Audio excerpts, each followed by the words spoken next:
बच्चे आज हम लोगों ने चैप्टर 5 स्टार्ट किया है, morphology of flowering plant, right.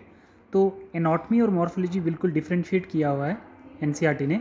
Morphology of flowering plant में हम सबसे पहले क्या देखते हैं बच्चे, उसके एक्सटर्नल अपीयरेंस के बेस्ड पे हम प्लांट को क्लासीफाई करते हैं, राइट। जैसे आपके पास यहाँ पर दिया हुआ है, बता रहा है बच्चे कि external study of plant that is morphology, ठीक है। अगर हम रूट की स्टडी करते हैं उसके एक्सटर्नल अपीयरेंस के बेस पे, ठीक है, तो उसी को हम लोग मॉर्फोलॉजी कहेंगे। शूट सिस्टम को क्लासीफाई कर रहे हैं प्लांट की एक्सटर्नल अपीयरेंस पे, तो उसको हम लोग मॉर्फोलॉजी बोलेंगे। देन लीफ, इनफ्लोरेसेंस, इनफ्लोरेसेंस का मतलब होता है बच्चे पैटर्न ऑफ फ्लावर, है ना, स्ट्रक्चर ऑफ फ्लावर को कैसे आपने क्लासीफाई करना है। देन फ्लावर, फ्लावर की कंप्लीट डिटेल हम लोग इस चैप्टर में डिस्कस करते हैं। फिर fruits and then seed and then we discuss that is families, right. These are all the characters which are exist in the external appearance of plant, ठीक है। तो ये सारी एक्सटर्नल अपीयरेंस है प्लांट बॉडी की, जिसको हम लोग इस चैप्टर में डिस्कस करेंगे। अगर आप टिश्यू लेवल पे जब डिस्कस करने जाओगे तो वो आपकी एनाटॉमी कहलाएगी, ठीक है। तो उस चैप्टर का नाम ही हो जाएगा एनाटॉमी ऑफ फ्लोरिंग प्लांट। तो हम कंप्लीटली डिफरेंशिएट करके पढ़ते हैं मॉर्फोलॉजी और एनाटॉमी बॉटनी के 5th और 6th चैप्टर में। आज हम लोग क्या पढ़ेंगे, मॉर्फोलॉजी ऑफ फ्लोरिंग प्लांट, और जैसे ये खत्म होता है मॉर्फोलॉजी और हम लोग एनाटॉमी स्टार्ट करेंगे, जिसमें हम स्टडी ऑफ टिश्यू लेवल पे जाएंगे, ठीक है बच्चे। तो हम लोग रूट से स्टार्ट करते हैं, जो इसका फर्स्ट कंपोनेंट है। हम लोगों ने नंबर ऑफ 9 कंपोनेंट यहाँ पे लेने हैं, रूट से स्टार्ट करेंगे और फैमिलीज तक, यही इस चैप्टर में हम लोगों ने डिस्कस करना है, राइट। रूट पे आते हैं बच्चे। रूट जो होता है आपको ये पता होना चाहिए बच्चे, अंडरग्राउंड पोर्शन रहता है प्लांट का, ठीक है, अर्थ से नीचे है। और इसमें हम लोग ये भी देखते हैं कि विच इज़ अ पॉजिटिवली जियोट्रॉप्स, क्या है ये, इसको हम लोग क्या बोलते हैं बच्चे, ये पॉजिटिवली जियोट्रॉप्स है। And negatively फोटोट्रॉप्स and hydrotropic plants होते हैं, ठीक है। मतलब पॉजिटिवली जियोट्रॉप का मतलब होता है बेटा, जैसे हम लोग इसमें ये चीज़ बताते हैं कि प्लांट की जो ग्रोथ है टुवर्ड ग्रेविटी, है ना, इट ग्रोज टुवर्ड ग्रेविटी, तो उसको हम पॉजिटिवली जियोट्रॉपिक कहेंगे। और हाइड्रोट्रॉपिक मीन्स कि रूट जितनी डेप्थ में ग्रो करती जाएगी वो अंडरग्राउंड वाटर के कॉन्टैक्ट में आना शुरू हो जाएगी, ठीक है बच्चे। तो उसको हम क्या बोलेंगे, hydrotropic. This 2 events are more important, right. दूसरा, रूट्स का ग्रोथ जो होता है ना, वो रेडिकल वाले पार्ट से डिराइव होती है रूट। तो अभी हमने रेडिकल और प्लूम्यूल पढ़ना ही है, जस्ट हम लोग बता रहे हैं कि रूट के कैरेक्टर्स क्या हैं, ठीक है। एक तो हमने सीखा इसमें पॉजिटिवली जियोट्रॉपिक है और हाइड्रोट्रॉपिक है, ठीक है। जियोट्रॉपिक और हाइड्रोट्रॉपिक क्या है बता दिया। और अंडरग्राउंड पोर्शन होता है, और अबव द ग्राउंड लेवल जो होता है वो शूट सिस्टम कहलाता है, which have bearing important seed, fruit, flower, inflorescence, leaf, stem, root, ये सब किसके पार्ट हैं, या आपके शूट सिस्टम के पार्ट है। बट अंडरग्राउंड रूट में हम लोग क्या क्या देखते हैं, जो इसका फंक्शन है। अब फंक्शन देख लेते हैं बच्चे, इसका क्या रहता है। इसका इंपॉर्टेंट फंक्शन है वाटर एंड मिनरल्स एब्जॉर्ब करने फ्रॉम द सॉइल, पहला फंक्शन। दूसरा, एंकरेज, आपकी एनसीईआरटी बताती है एंकरेज, इसका सपोर्ट का काम होता है बच्चे। जैसे प्लांट इरेक्ट होता है सॉइल पे, तो उसको सपोर्ट रूट की ही होती है, जिसको हम लोग एंकरेज कहते हैं। देन स्टोरेज ऑफ फूड, आप लोगों ने देखा होगा बच्चे कि प्लांट्स जो होते हैं अपनी रूट की मॉडिफिकेशन जब करते हैं तो उसमें फूड स्टोर करते हैं, ठीक है बच्चे। तो जैसे आप रेडिश देख लो, कैरेट देख लो, टर्निप देख लो, बीट रूट्स देख लो, तो इन सब में क्या होता है, रूट जो होती हैं अपना फूड स्टोरेज करती हैं, तो उसी को हम मॉडिफिकेशन ऑफ रूट कहते हैं, ठीक है। And then more important which is synthesis of plant growth regulators, जो रूट्स होती हैं बच्चे वो सिंथेसाइज करती हैं प्लांट ग्रोथ रेगुलेटर। अब वो प्लांट ग्रोथ रेगुलेटर क्या हो सकते हैं बेटा, प्लांट ग्रोथ रेगुलेटर जो हैं आपके वो क्या क्या हो सकते हैं। जैसे हमारे पास, जैसे बच्चे आपके पास जिबरलिन आ सकता है, हम लोग जिबरलिन बोल सकते हैं। ऑक्सिन बोल सकते हैं, जैसे आपके पास ऑक्सिन आ सकता है, ठीक है, जिबरलिन हो सकता है, ठीक है बच्चे। साइटोकाइनिन हो सकता है जो सेल डिवीजन में हेल्प करता है, साइटोकाइनिन, ठीक है। तो नंबर ऑफ 5 होते हैं, बट ये किसकी बात कर रहा है, ग्रोथ रेगुलेटर की बात कर रहा है, जो रूट सिंथेसाइज करती है। तो ये कुछ फंक्शन हमने देखे रूट के बच्चे, और उसकी ग्रोथ हमने देखी, और उसकी पोजीशन हम लोगों ने देखी। अब बता रहा है बच्चे, क्या रूट्स में नोड और इंटरनोड होते हैं, नो, ठीक है। नोड्स और इंटरनोड रूट्स में नहीं होते हैं। ये आपके पास मानो ये स्टेम है, और इस स्टेम के ऊपर ये नोड कहलाता है, जहाँ से हमारा एक इम्पॉर्टेंट लीफ डिराइव होता है, ठीक है। और इंटरनोड जो होता है बच्चे वो स्टेम की इलोंगेशन के लिए होता है, और नोड जो होता है वो लीफ अराइज करता है। तो हम लोग बच्चे बात कर रहे थे लीफ और स्टेम जो है दोनों ही शूट सिस्टम पार्ट, शूट के पार्ट हैं, ठीक है। तो रूट जो होती है वो अंडरग्राउंड होती है, तो रूट में इन दोनों के फीचर्स नहीं होते हैं।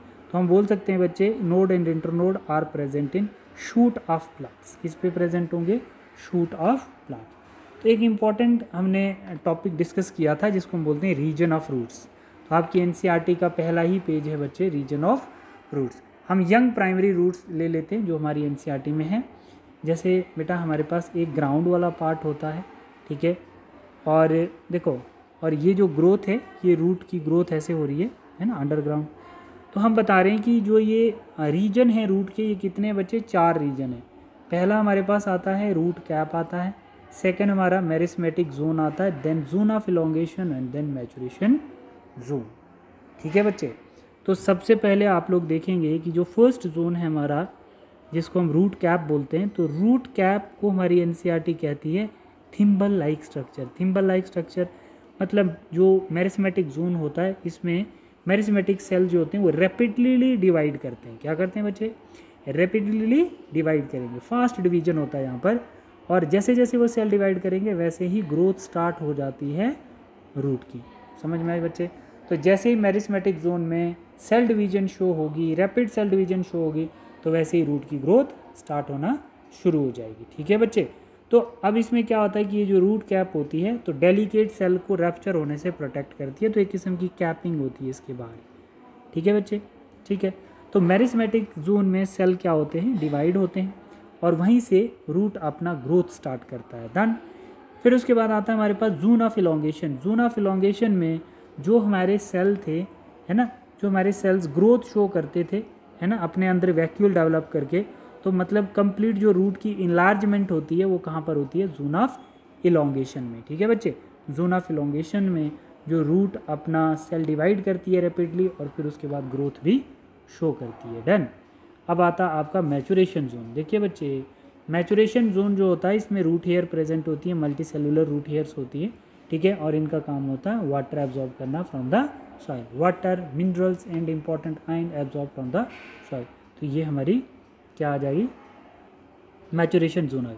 तो पहला क्वेश्चन बच्चे मैंने आपको सॉल्व करने के लिए दिया था कि हमारे पास कितने जोन्स आते हैं इसके, ठीक है, और कितने पार्ट्स हैं। जोन 3 है और पार्ट 4 है। Root cap, meristematic zone, zone of elongation and maturation zone, ये कितने हो गए? 4 पार्ट हो गए। अगर जोन की बात करें, meristematic zone, elongation zone and maturation zone, ठीक है। मेरिस्मेटिक में सेल डिवाइड होगा, इलोंगेशन में सेल इनलार्ज होगा, मैचुरेशन जोन में रूट हेयर्स डेवलप हो जाएंगी बच्चे, मल्टी सेलुलर, और वो water and mineral important absorb from the soil. Done. अब यहाँ पर एक क्वेश्चन पूछा गया है कि प्रॉक्सिमल एंड और डिस्टल एंड कौन सा होता है। बेटा ग्राउंड के पास वाला रूट का जो पार्ट होता है वो प्रॉक्सिमल एंड कहलाता है, और ग्राउंड के दूर वाला जो पार्ट होता है रूट का वो डिस्टल एंड कहलाता है। Am I gonna repeat the topic? Ground के पास वाला जो रूट का पार्ट होता है वो प्रॉक्सिमल कहलाता है, और ग्राउंड के दूर वाला जो पार्ट होता है रूट का वो डिस्टल एंड कहलाता है। बस दैट्स इट, ठीक है बच्चे। इस पे क्वेश्चन आया है, आप लोगों को ट्राई करना है इसको सॉल्व करने की। अब हम लोग इसी का एनसीईआरटी वाला पार्ट देख लेते हैं। बेटा ये चैप्टर है हमारा मॉर्फोलॉजी ऑफ फ्लोरिंग प्लांट। इस चैप्टर से 2 से 3 क्वेश्चन नीट में आते हैं, और 1 से 2 क्वेश्चन, एक 3 नंबर का और एक 2 नंबर का आता है, ठीक है। तो हम लोगों ने इसको बहुत डिटेल डिस्कस किया था।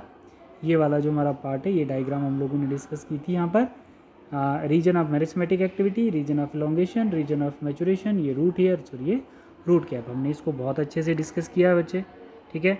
और आप लोग इसकी डेफिनेशन भी देखेंगे। मॉर्फोलॉजी होता क्या है बेटा? मॉर्फोलॉजी क्या है? Study of external form of organisms, right. Flowering plant is called angiosperm, has 2 part, root system and shoot system. तो बच्चे जो ग्राउंड के अंदर वाला पोर्शन होता है, portion above the ground shoot system, and underground part that is root system. Done. तो आप लोग यहाँ पे देखिए बच्चे, it is the underground part found from radical of embryo. Embryo के रेडिकल वाले पार्ट से रूट डिराइव होती है, ठीक है, एम्ब्रियो ऑफ रेडिकल पार्ट। अच्छा, रूट सिस्टम आर 3 टाइप, तो ये हम लोग कल वाली क्लास में डिस्कस करेंगे। देखो बच्चे, flower, fruit, stem, leaf, node, birds, बताओ ये कौन से हैं? ये शूट सिस्टम वाला पार्ट है, ठीक है। और अभी हम बोल रहे थे नोड और इंटरनोड जो होते हैं वो इसमें रूट्स में प्रेजेंट नहीं होते, रूट सिस्टम में प्राइमरी रूट सेकेंडरी रूट। देखो बच्चे ये जो रूट्स है ये प्राइमरी रूट होती है, ये रूट जो है ये सेकेंडरी रूट होती है, और ये जो ब्रांचेज होती हैं ये टर्शियरी रूट कहलाती है। ठीक है बच्चे, तो एक एक करके हम लोग इसको डिस्कस करेंगे। ठीक है, एक एक करके हम लोग इसको डिस्कस करते हैं बच्चे। ठीक है, तो कुछ क्वेश्चन है बेटा, कुछ क्वेश्चन है जो आपको करने थे। रीजन ऑफ रूट्स हमने डिस्कस किया है, फंक्शंस हमने रूट के डिस्कस किए हैं बच्चे, फंक्शन हमने रूट के डिस्कस किए हैं। Absorption of water mineral from the soil, provide proper anchorage, food reserve material, storage reserve food material, synthesis of plant growth regulator, तो ये सब हम लोगों ने देखा बच्चे। क्वेश्चन दिए थे कुछ तुम लोगों को करने के लिए, तो ये क्वेश्चन है बच्चे, the root here develop from the region of, आपको बताना है इसमें से, है ना। जिन बच्चों ने नहीं आंसर किया तो वो बताएंगे कौन से रीजन से रूट हेयर डेवलप होती है। देन नेक्स्ट क्वेश्चन हमारे पास आता है, नेक्स्ट क्वेश्चन है the region responsible for growth in the length of the root. इसका आंसर बताओगे आप लोग जिन बच्चों ने अभी तक नहीं सॉल्व किया है। देन नेक्स्ट मेरे पास आता है बेटा, नेक्स्ट क्वेश्चन आता है the cell of the which of the following regions of the roots are responsible for growth of its length. ठीक है, तो इसका आंसर भी आप लोग बताओगे बेटा, इसका आंसर भी आप लोग बताओगे। तो ये सॉल्व करके मुझे ग्रुप में सेंड करना बेटा। Thank you class.